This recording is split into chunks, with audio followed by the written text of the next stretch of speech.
Good afternoon. Welcome to the show. I'm your host, Melissa Ridgen. Today, we are putting child welfare in focus yet again.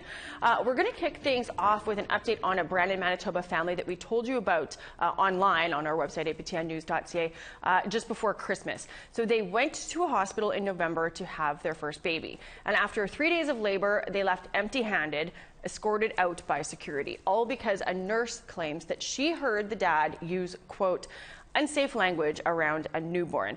She'd called child welfare authorities to say that she's pretty sure the dad threatened to shake the baby. He says he was talking about rocking a fussy baby. They're here to talk about the nightmare that they endured fighting tooth and nail for 3 months to get their baby back. He is home now. Then we are going to go to the Cowessess First Nation in Saskatchewan. They have taken over total control of their child welfare under C92.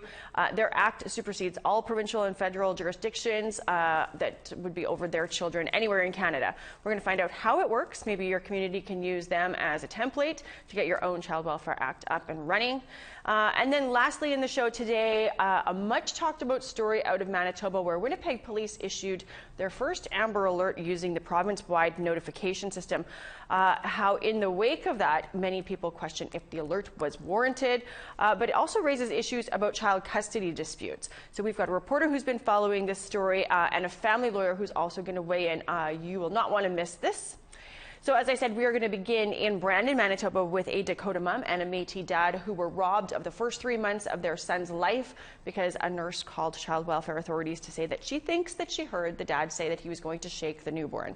The couple eventually got their files switched from CFS Western, which is a non-Indigenous agency, to a culturally appropriate agency, Dakota Ojibwe CFS, who eventually returned their baby.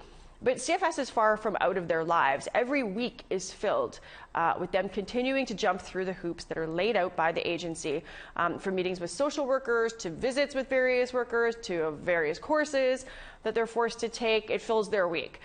We visited their home a few days ago. Here's their story. It's like that saying, you know, a picture's worth 1,000 words. And I think we've run out of words at this point. Because we've exhausted ourselves talking amongst each other. Yeah. Nearly every day, some new aspect that we're still dealing with, still healing with. On this day out, from this day until that, from what happened, it still hurts my heart. It hurts my feelings. It bugs me every single day, basically. And if that would have not happened, he would have had a bond with his mom and his dad, basically. But he does now. You think it would have been different, right? Yeah, basically. Absolutely. What is most heartbreaking about, you know, missing that critical bonding time? And what do you still carry with you now from missing that? All the moments that I missed that he possibly got to do first without us there. Without us there, basically. You had mentioned, you know, it's still in the back of your head, like the breastfeeding thing, not being able to breastfeed your child. Mm-hmm. That hit me the hardest in the beginning because time was of essence. Time was crucial. It's still crucial, especially in the first year. He still gets that skin to skin contact right now that every baby needs to develop a healthy brain, healthy neurological system in the body. Yeah. To be well adjusted. What his absence from me, from us, could do to him in the future, we don't know. Because we can tell that he did miss us when he first came home. He became so alert to our presence. He could recognize us right away, our voice. Yeah. I'm just so glad he's home. Me too. this is, you had said, right in the beginning that you felt that the CFS agency that took him, you feel like they pretty quickly realized that they had made a mistake, and then had tried to start kind of building a case after the fact to justify taking him, and you asked to be switched to a more culturally appropriate agency. Tell us, how you feel when that new agent, DOCFS, Dakota Ojibwe CFS, took over. Did things change? Did you feel like there was a shift? Yes, because they basically helped us out to get him home. Instead of that, they want us to do a program like parenting. Was it parenting? Yeah. Yeah, parenting. And it only took us maybe 2 months. Well, 2 months To complete. But if you feel like that he was taken for no reason, do you feel like you needed to take a parenting class? No. No. I like to point out to people, because in the beginning, and I'm always going back to the beginning, because when our child was apprehended, it brought up a lot of issues. Our case seemed to bring out parents with disabilities, parents with ADHD, parents with a history of mental health issues, maybe a history of domestic violence, maybe one of the parents is still going through probation.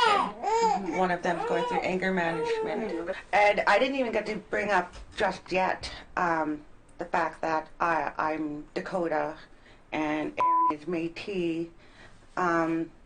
So of course we're going to wonder if we're racially profiled. Another is, were we economically profiled as well? Were there doubts about our capability as parents or our education? Because I had to whip out my resume as well to prove to them that I was educated. I am educated, despite my history of mental health histories. And then to be grilled for about an hour and a half about ADHD, and the apprehension agency lady trying to imply that was FASD rather than ADHD. They didn't like that you have ADHD. It's like, let's try to frame it as something different. Yeah. Yes, Right. and what qualifications do you have to diagnose my spouse, who I know 24/7 since lockdown? What gives you the qualifications to diagnose him? Once we transferred to DOCFS, we were skeptical, we were apprehensive, was highly doubtful that we would get our child back immediately. And it happened around Christmas too, when we were transferred over to DOCFS, so the holidays created such a delay in meeting with workers, attending appointments, doing our parenting programs as needed. Plus I was busy every day making phone calls, answering emails. We both were treated differently, even though we were in the same boat, in the same storm. We both experienced this situation traumatically in our own way. Him with his issues, mine with my issues. Him being that he aged out of CFS, so that big fear came back to him that his son was going to have to age out of CFS. Me, because I came out of the tail end of the 60s scoop in the 80s, my fear that he will be marred by this, like I am, and still struggling. From that day, I still feel a lot of pain, because all those 2 months he could have been more easier for us. But now, it's that point when we have to work our way with him and learn all new things and stuff like that. Twice as hard. Twice as hard, basically. And for what happened at the hospital, there was no need for what they did. I realize it's not the people as much as we want to make it personal. It's the policies and guidelines that they're operating under. Mm-hmm. It's how they're educated. It's what they're being informed of. It's what they're being taught.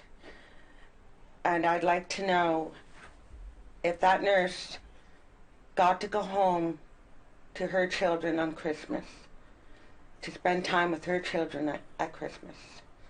And Did she even once think about the complete unraveling of two individuals she could have created? She could have sent two people down a road back to a path of addiction, homelessness, mental health issues. They were looking for issues to have cause of concern. They were creating our causes of concern. They were creating our issues. With Western, I wonder that if we didn't transfer to DOCFS, would they have waited until we burnt out to the bottom? Would they have put us through the hoops and waited for that final justification for his apprehension? Right. You know, I still wonder about that. And they still haven't, the day when he got apprehended, they did not give us any papers or documents. Just the way everything was handled, and to find out later on that options should have been given to us and none were offered. None. The first word we heard from a nurse who was helping us deal with the aftermath, not the nurse that reported us, she used the word reunification, and we explained tell us what that means. And she goes, they'll help bring the family together. And we were gobsmacked. We were like, how? By apprehending our child, you're bringing the family together. Taking him from us while he's a newborn, that's bringing us together? Creating issues for us is bringing us together? No. Yeah. If we overcome it, it brings us together. But if we overcome it. CFS is very much still involved in your life. Yeah. To the point of it being a full-time job, really. You've got from morning till evening, Monday to Friday, a CFS involved in your life. Yeah. Yes. Did you think it would be like this? No. We thought we would, as soon as he was born, he would have been home with us from the first day we were supposed to get out. And even having the support worker with us, I thought maybe, once a week, or even, a couple hours a week. Not gonna lie, we are starting to feel a bit burnt out. Not by being parents, but not by no, being parents. not- by the no. involvement no. of By jumping through CFS hoops. the schedule we already had before he was apprehended, with his workers, myself with my own. It was already a busy schedule to begin with. So for CFS to be involved, it just makes things that much more harder. We have to prove ourselves that much more harder. Yeah.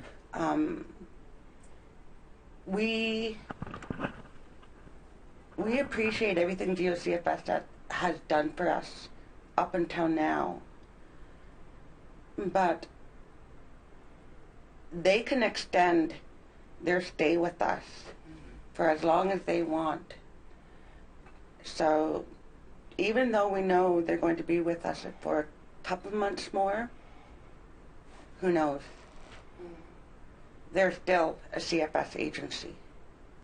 Instead of apprehending the parent's kid, why don't you get support in the house? so the baby can stay in their home. Instead of doing that, I prefer them to actually, as soon as the baby's born, they should let us go home, and they can give us a call the next day to see if we need support. We would have said, yeah. If it makes you feel better. Makes you feel better, yeah. You're more welcome in. But instead, they went overboard. It has been an ordeal, to say the least, for that family, one that many Indigenous parents face, as the child welfare system is well documented to make its living off of our families. You can see the Truth and Reconciliation Commission report, see the Missing and Murdered Indigenous Women and Girls National Inquiry. They outline that change has got to happen. Well, I asked the couple if they had the power to make that change, what would it be? Here's their thoughts.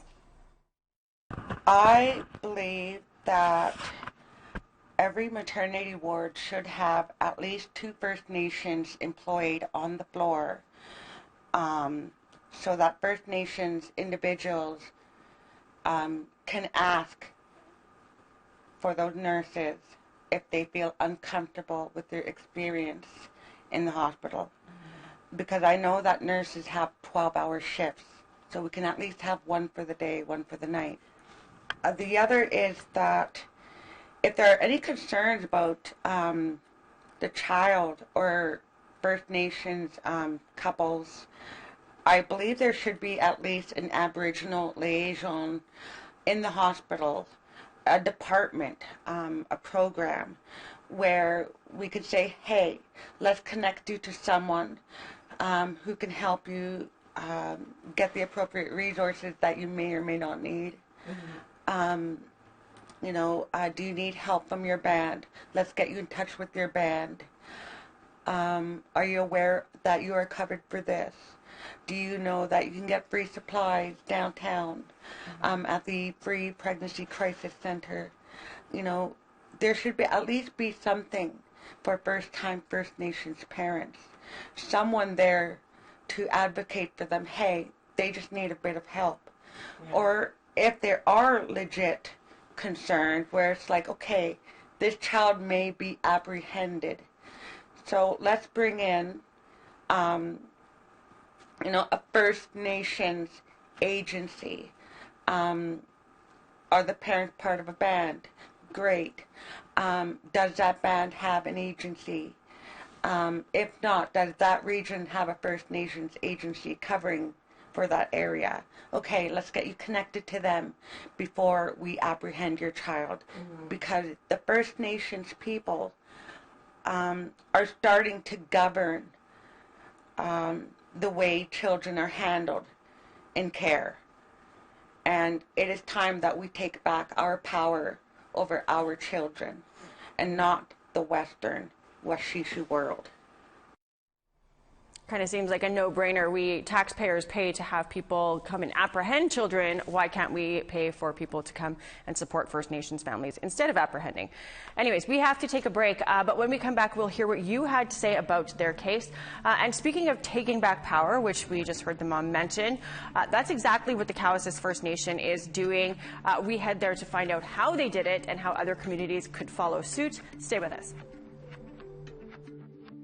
In the last 2 years, Cowessess has been on this journey of creating something from an idea, from a coffee that an elder and a chief had at a house on this reserve. That let's do this. Let's just not talk about it and find excuses of why we shouldn't, but let's just do it, because that's the Cowessess way. Join our conversation now. Like us on Facebook on our APTN News page, follow or tweet us at APTN InFocus, and send your thoughts to infocus@aptn.ca.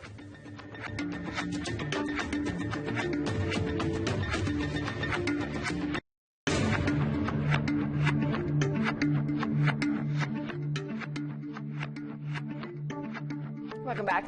Let's go to social media now with our social media editor, Jesse Andrushko, to hear what some of you are saying about today's topic.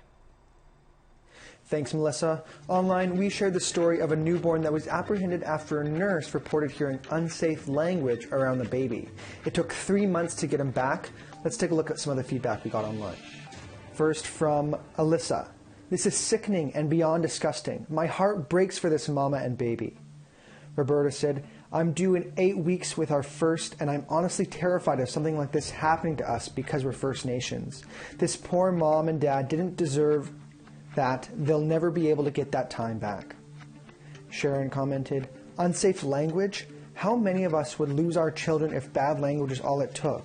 So awful what happened to these Indigenous women and their babies and spouses or significant others. From Lee, I'm raging. This is horrible. Colonialism at its finest. I'm so mad. Sandy said, the first months are the most important for bonding. How much time did the parents and baby miss? This is horrible. Unsafe language? Are those nurses for real? I think I'd be using midwives and delivering at home. Barbara commented, it's so disgusting that these practices of human trafficking are still allowed. Lastly, from Savannah, unsafe language? How about unsafe oppressive policy and attitudes? Thank you to everyone that shared their comments. If you want to share your opinion on child welfare, here's how. Join our conversation now. Like us on Facebook on our APTN News page. Follow or tweet us at APTN InFocus. And send your thoughts to infocus@aptn.ca. Thanks for that, Jesse, and thanks to all of you who took time to share your thoughts on the matter. Well, last Thursday, April 1st, Cowessess First Nation near the Saskatchewan-Manitoba border made a history. They took back jurisdiction of child welfare for their community. This is not the same as Indigenous agencies elsewhere that still operate under colonial provincial acts or federal rules and regulations. Cowessess made their own act. This happened, of course, under Bill C-92, which the federal government laid out so that communities could actually take back control of child welfare. Well, we were there for this monumental day at an outdoor, socially distanced ceremony at their powwow grounds nestled in the beautiful Qu'Appelle Valley. Here's some highlights. Our children are a most important resource, the important thing to our community, and we take that seriously. So I want to recognize the community of Cowessess leadership, everybody today for doing this important work. And certainly, yes, today, I think Eva's here as well on part of the EGOM tribunal. We have lots of work to do, and there's going to be challenges, but we will get through it as a team. Every child should have a teddy bear at some time in their life that represents comfort, represents love, and the skirt, the ribbon skirt, represents pride and represents culture and who you are as an Nehewak, Anishinaabe, Nakota, Métis person. And we know our past hurts. We know that the reality that we have all inherited is not easy. But today we hit that reset button. Today is what makes it such a special day. Chief Redbear Children's Lodge has jurisdiction. We don't have to prove it anymore. We don't have to go into courts anymore and fight for our children. We now assert. And that comes with responsibilities, of course. And Cowessess, we know what we need to do. How big is this day? Well, probably this big and more. It's historical. It's an event, it's a point in history that we're making. It's a change in history. It's something that Cowessess has been dreaming for forever. From generations till now, they've been dreaming their children home. We've been asked as a team to walk through fire, to do something different, to heal instead of surface things, to get in deep with families, to do what is necessary to bring them back together, to put them in together, to heal the wounds that have been created by history. It's a big job, but we're up for it. Joining us now with more on how this all came to be, Chief Cadmus DeLorme. Cowessess First Nation has always had a direct relationship with our children in care. we have delegated our responsibility to friends, to family, and when Bill C-92, now the Act, was being read, we assessed our situation and said it's now time for us to assert. And we started the process. We did some community engagements pre-COVID, and we eventually started to do our Act draft. And our Act draft was built upon our Constitution of Causes, our inherent rights. And we took Bill C-92, now the Act, and we put it within the goalposts of our Act, Mio Pima Tisuin Act, and we, Causes valued it right through and through. We made sure the best interest from the Causes perspective, our ideology of Soto, Cree, Métis, Nakota people was in there. In March of 2020, the Act was ratified. And at that time, we notified Canada that we are going to exercise the legislation, which was about to come January 1st, right before that. And we eventually, then COVID hit. And so we did our coordination discussions. So the coordination agreement is not legislation. It's a contract. It's a transition of power. It's a transition of making sure no children feel the transition, no families feel the transition. And we had a very good, successful coordination agreement with Canada, with the province of Saskatchewan. You don't need to do one with every province. You just have to do one. From our approach was with just your main province. And now we work with other provinces in this transition. That all come to a close. April 1st, 2021, today, we said today since in 1951, jurisdiction was taken from us without our consent. In April 1st, 2021, we asserted our jurisdiction again, and every child that is from Causes, every family that requires our help, we drive that now. So when you go to the feds with your Act, what was were they wanting to tinker with it? Did they have questions? Did they have concerns? Like how? I'm just trying to get to how readily they accepted it and said, this is perfect, move on. The Government of Canada did not question the Mio Pima Tisuin Act. They did ask that if it's within the Act, Bill C-92, and we did do that part. We took Bill C-92 and we kept our goalposts within that. So it is our inherent right legislation. We're the only ones that could ratify to amend it. It's not a Canada legislation. We look at Section 35 of the Constitution as that area is where Canada will respect our laws, and that is where we place it.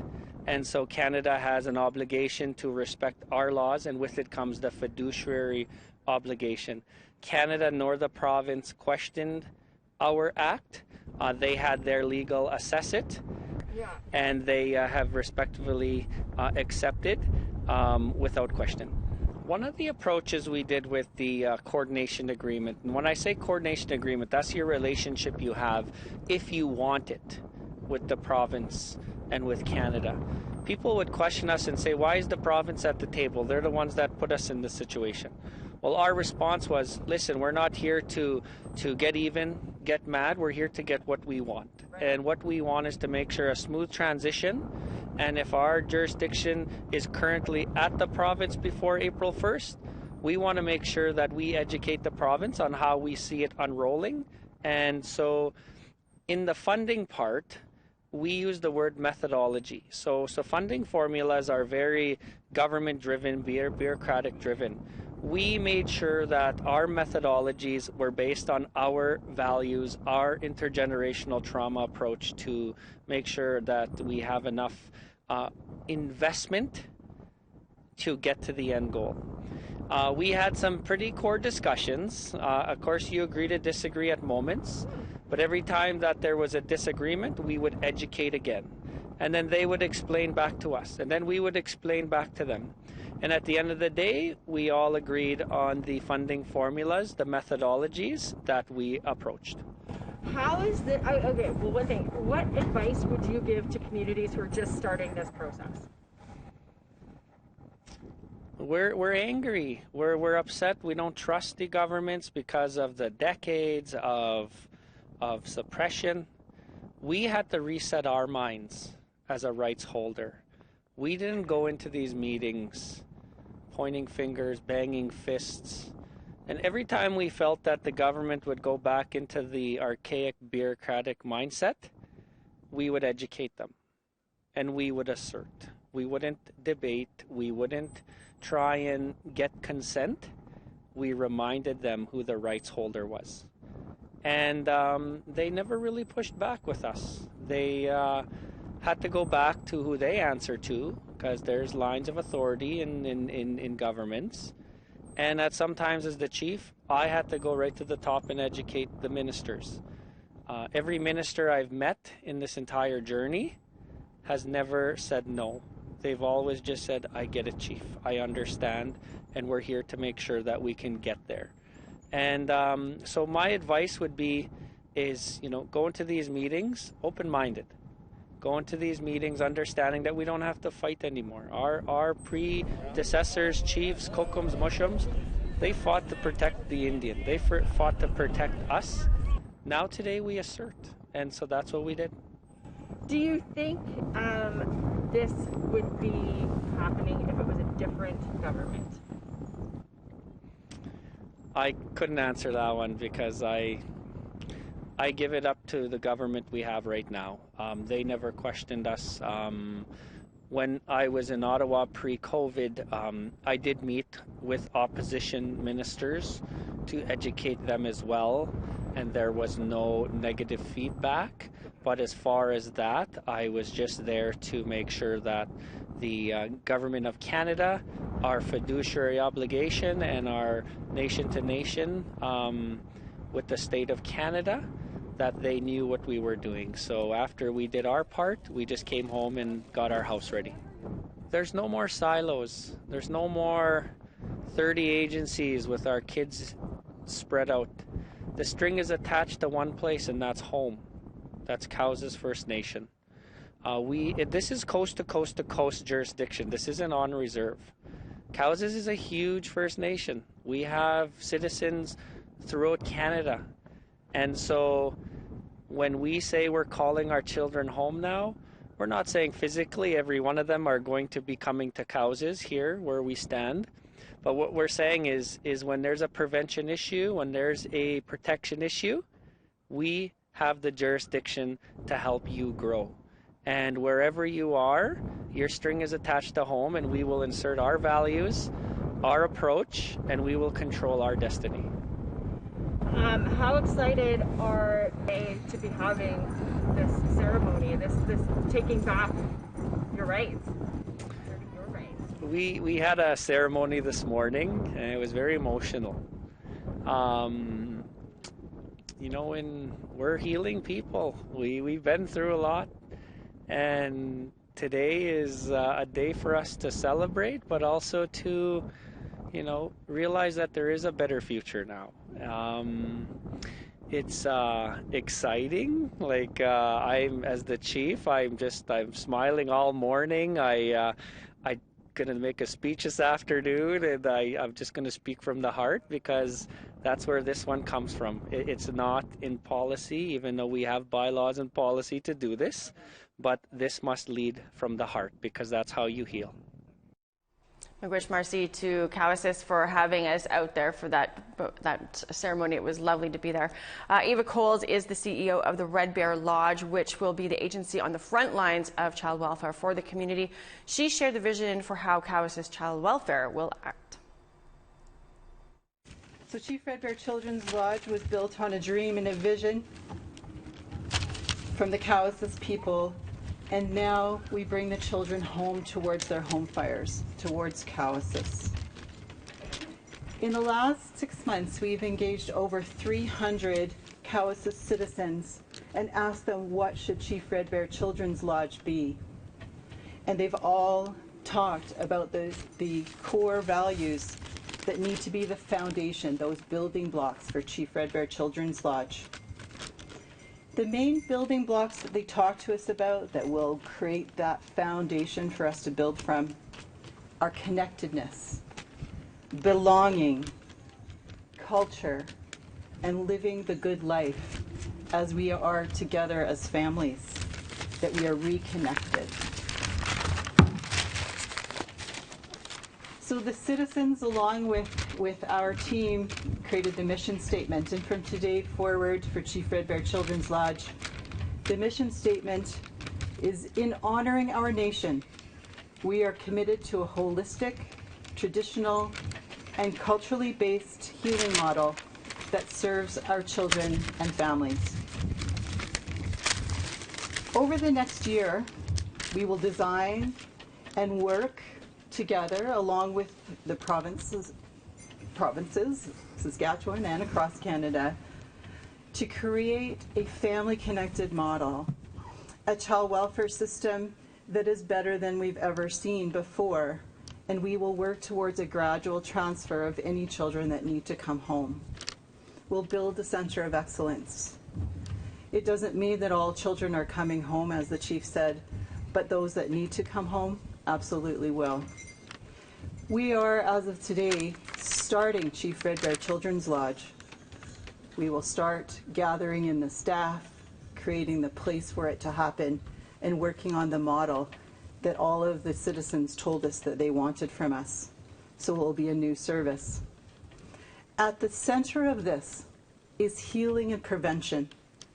So making sure that no more children are coming into care, or ensuring that children stay with their families if that's what's necessary, even for a temporary time, and building those families back up.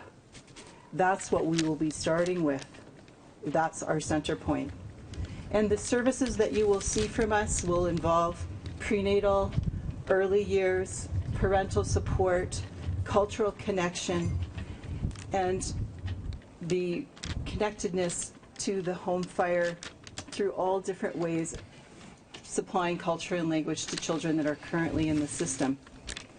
From there, we will work out from the Cowessess home fires to work towards child protection and the things that are needed to do in intervention.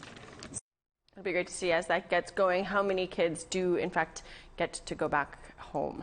Well, we need to take a break, but when we come back, we need to talk about an Amber Alert that had social media buzzing last week and left a young Indigenous mom charged with abducting her child.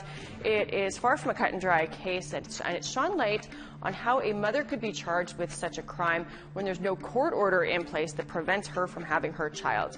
You will not want to miss this. Stay tuned.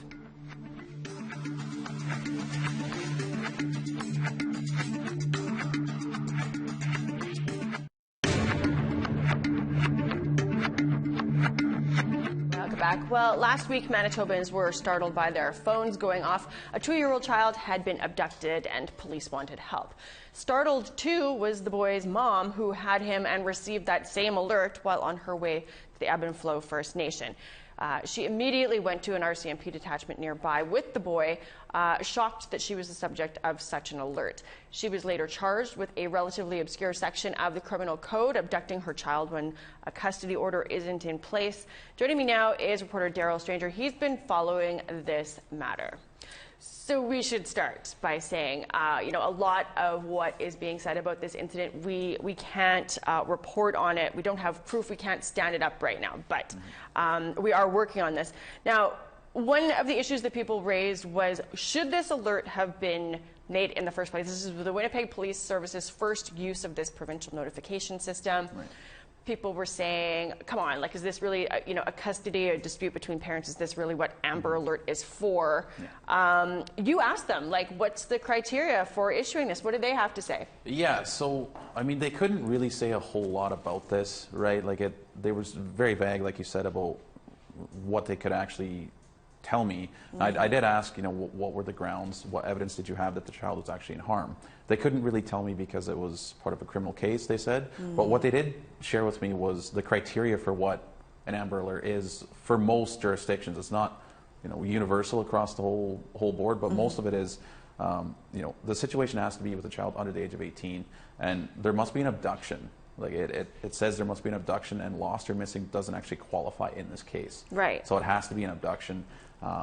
And the investigators in the case must believe that the victim is in imminent danger, which again I asked about, and they couldn't really specify a whole lot. Right. And another thing was they need to have descriptions for the people involved as well as their vehicle, because they need, should somebody see the vehicle on the highway, like in this case, if somebody saw that vehicle, they could report it. So that's what they told me, but again, very vague in terms of what they could actually tell me. I think, and there's a lot of confusion too. You know, how do you abduct your own child? Like if your child's not in child CFS care, or it's not, you know, there's been no custody arrangement that's been hammered out saying the father has custody of this child. That's not the case in this. There had been nothing hammered out. Did they say, like, did they explain how it is an abduction if there isn't anything saying she can't have the child? They didn't specify that at all. Like, again, this is still, we really can't report on a whole lot because we don't know a whole lot and they're not telling us a whole lot, right? So we can't really report on stuff that they're not telling us. So we're just going off of what we know right now, which isn't really a whole lot. Which is what they're willing to tell us. You know, this appears to be a custodial fight between parents that's been going on for as long as the boy's life. I mean, if you look at the court file, it looks like this has been ongoing for a long time. This custody battle has kind of amped up as a result of this. They were in court again today. What can you tell us about what's gone on in family court? So separate from the mom being charged criminally with abducting a child, this is the family court matter. What's going on there? Yeah, so today there was, you know, the parents were in court, and what we actually found out today was that the mother's release conditions, we didn't know those. The police wouldn't, you know, divulge that with me, but what we know is that the mother's release conditions were that she can't see both the father and the child. So we found that out today. Right. And today it was also determined that it was what's called an emergent hearing. So the parents are going to be back in court in May to be with the judge and just go over all the issues and try to resolve it in a cooperative way. That's going to happen in May. Now, what today was what's called an emergent hearing. And if I can just pull up my notes here. Yeah, of course. Emergent hearings don't usually happen before these hearings where they try to resolve the issues, unless there's an immediate risk to a part of your child, or the removal of a child from Manitoba, or the loss or destruction of property, which the judge did say there was a risk to the child, which is why this hearing happened today. We still don't know what the risk was, though. Yeah, right? exactly. Yeah. Right? So what had happened today was to determine if the father of the child should get sole custody until this hearing in May, which the mother's side of things, you know, the mother's lawyer argued she can't see the child or the father, so there's really no risk there, right? So that's what she was arguing, and the father was saying there's no legal protections should she do this again. And the judge sided with the father in this case, so the father has sole custody of the child until this, what's called a triage conference in May. So that's what happened today, and it's an interim order, so this will be reviewed. Of course. In May. So. And we will be back. We're going to follow this because, of course, this is something that any Indigenous parents who are battling over kids could be in this position, right? Could find themselves in this position. Well, thank you for taking the time to come on here and get us up to date today. So we can go now to... we have more on this topic. We have a family lawyer who's joining us to explain what you should know if you don't have a custody agreement in place. Jürgen Feldschmidt practices law right here in Winnipeg. Jürgen, welcome. So there's much speculation and confusion surrounding what triggers an Amber Alert. I mean, aside obviously from a stranger abduction or a non-custodial parental abduction, but what are the rules that parents have to follow if they don't have a court agreement in place? Well, you have to start with the presumption that by operation of law, parents have perfectly equal joint custody of their children, with certain very limited exceptions, mostly in the case of where the parents have never cohabited after the birth of the child. But the vast majority of cases, they both have completely equal rights with respect to the child. So that creates a situation where it is possible for a parent to, decide, I'm going to keep my child with me, and not provide my child to the other parent until there is some sort of intervention by the courts or the legal system. So this, highly publicized Amber Alert, which are very rare in Manitoba, in this case we saw a mother charged with abducting a child because she didn't have a custody order that gave her the child. Like this, I think we've seen in the past, we've seen parents who are charged with kidnapping their children because they don't have custody of them. This seemed a little bit different because there's no order at all. So for her to have been charged, what are your thoughts on? I mean, lots of people are wondering how this even happens. If you could kind of walk us through to make it make sense. So there are two provisions in the criminal code with respect to parental abduction. The one that's used most commonly and is most clear cut is where there is a kidnapping or withholding of a child contrary to an agreement or a court order. There is a second provision that's used much less frequently. In fact, I think it even requires sign-off by the Attorney General of the province or their designate before that charge can even be laid. But it does allow for a charge to be laid for parental kidnapping where there's been interference with a pattern or a longstanding practice of time sharing or parent control of that child. There is the potential for a charge there.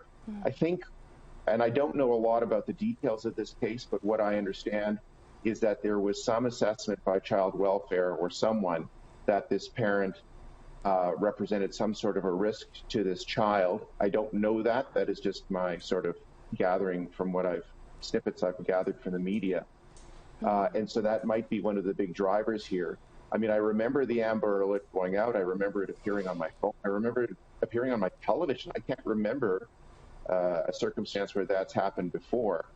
So I assumed that there were some extreme concerns about the risk that this parent could represent to the child.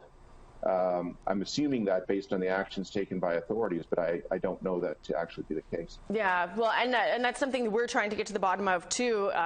We haven't been able to determine if the grounds were met for this alert to be issued. That's kind of almost a secondary story, is the use of Amber Alerts, and if they are used kind of as a knee-jerk reaction, then they lose their power, really. Some people have been critical of the family court in all of this, saying, we've got two parents who had been bogged down in family court without a child custody agreement hammered out, so it kind of leaves the ground open for these sort of things to happen. Is that the case? I mean, these things, they don't resolve quickly. Is there something that that family courts could be doing to prevent situations like this? There were some changes to the family court procedures that were brought in February of 2019, which tried to create a system whereby parents who sought assistance from the court were required to get a lot of material sort of prepared for the court. The idea being that a lot of time was being wasted in court with parties not being as prepared as they needed to be to bring their matters forward in an effective way. And there were some very narrow exceptions where you could get into court without those prerequisites, as we call them, being completed. When it was first introduced, it created a real problem because there were very, very narrow exceptions where a so-called emergency hearing could be brought. And in this case, in the issues that are reflected in this case with respect to custody and access, it was you could only really bring an emergency motion if the child was being removed from the province. Since that time, there's been a practice direction issued by the court that has loosened that slightly to say if there is withholding of a child that is clearly outside of the practice of time sharing that has been occurring in the preceding period, then an emergency motion could be brought and could be entertained by the court. And those come forward very quickly. They can be brought and resolved in a week or two. But it is different from the system we had prior to February of 2019, where being able to seek interim orders from the court was much more open and more readily available. What advice do you have to parents, who want to avoid certainly something like this, an Amber Alert being called on them? What advice would you say if you haven't got anything sorted out in court yet? How should people be conducting themselves while that happens? Yeah, that's a difficult one. I think